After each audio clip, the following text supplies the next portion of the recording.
Well, from barbershop tours to social media ads and even concerts, there's a major push to get people to the polls on Election Day. One group leading the charge is Vote.org. Tyler Hagenbuck is the head of strategic partnerships there, and he joins us now by Zoom. Good to see you, sir. Glad to be here. Thanks for having me. You guys do a really good job. And it's really, it's simple what you're trying to do. You simplify the process for those who might even be first-time voters, yeah? Yeah, that's right. Walk me through what that's like day to day for you at Vote.org and what the mission is.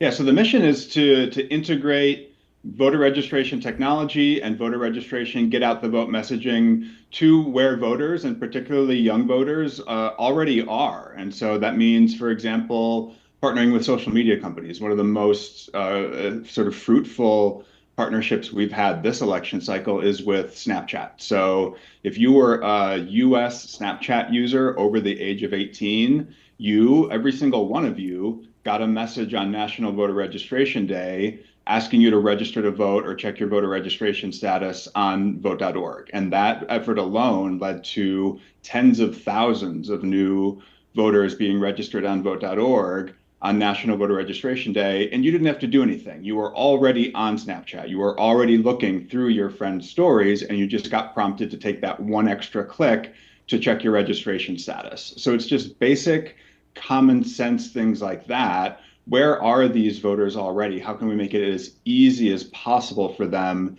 to just take that one extra click and get these resources in front of them? I think easy by the word alone is easy, but you also have to make it attractive. And I'm guessing, when we get things in snail mail, it's very easy to go to the recycle bin and say, I'm done with it. What do you do to entice a young person to give it that second look?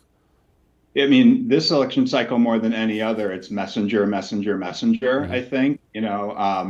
Another great partnership we've had is Linktree. If for people who don't know, Linktree is just this sort of like add-on service to to social media accounts for celebrities and influencers, and Linktree made it really easy for them to just sort of add Vote.org's registration services into their existing Instagram accounts. And so if I went to Steph Curry's Instagram account or Kerry Washington's Instagram account and it was just looking through it, there really was Vote.org's registration technology. And so there's a trusted messenger right there. I don't have to take one party's word for it or the other party's word for it. I can take this celebrity or this influencer or this brand who I already trust, whose values I already align with as a voter.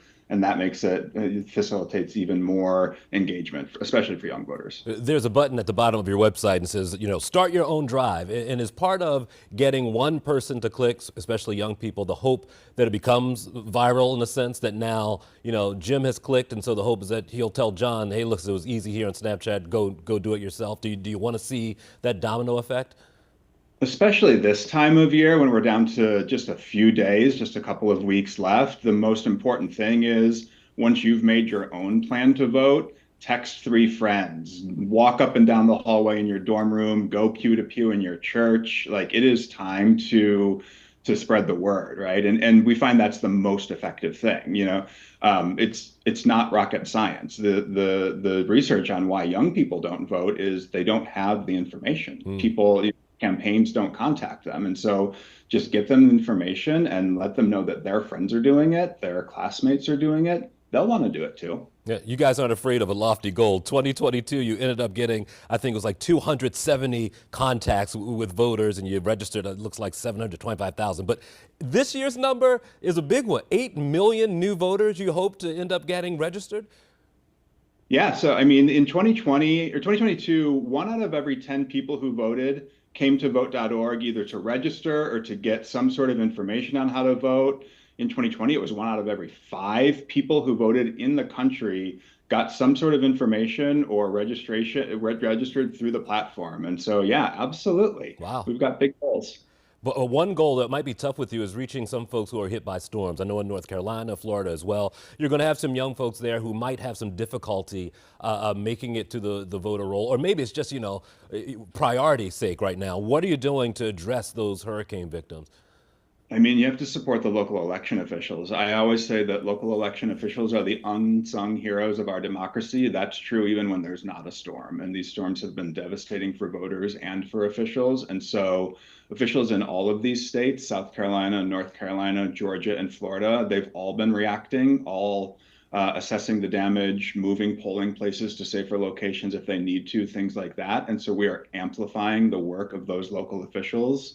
We've gotten the word out to over 1 million voters on our list in those states via email and text message to let them know where they can get the latest information from their local officials on extended registration deadlines, for example, in South Carolina, updated early voting locations. We saw early voting go online this week in North Carolina and in Georgia. It comes online soon in Florida. And so as officials realize they need to move locations to safer buildings or things like that, we're letting them know where they can get the latest information from their local officials. We got about a minute and a half left. There are going to be some folks who end up seeing this, hopefully some young people who decide to make the first step and vote. Tell me the process. What should folks do if they say, this is my time and I need to vote this time around?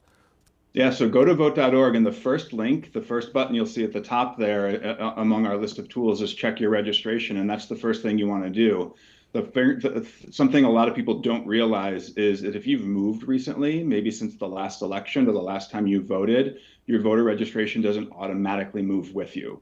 So you want to make sure you're registered at your current address so you can vote in this election. Start with that. Check your registration at vote.org. It'll tell you if you're registered at your current address, and it'll walk you through the options if you're not.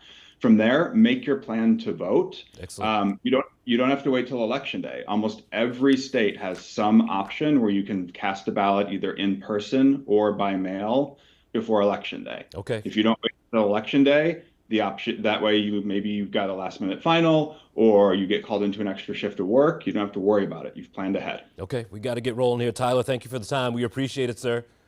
All right. Thank you so much for having me. Appreciate it. Take care. Also, for all of you, if you need to get some more information, just go to our Maryland Voters Guide. It's in the WBAL TV app. You just tap Commitment 2024.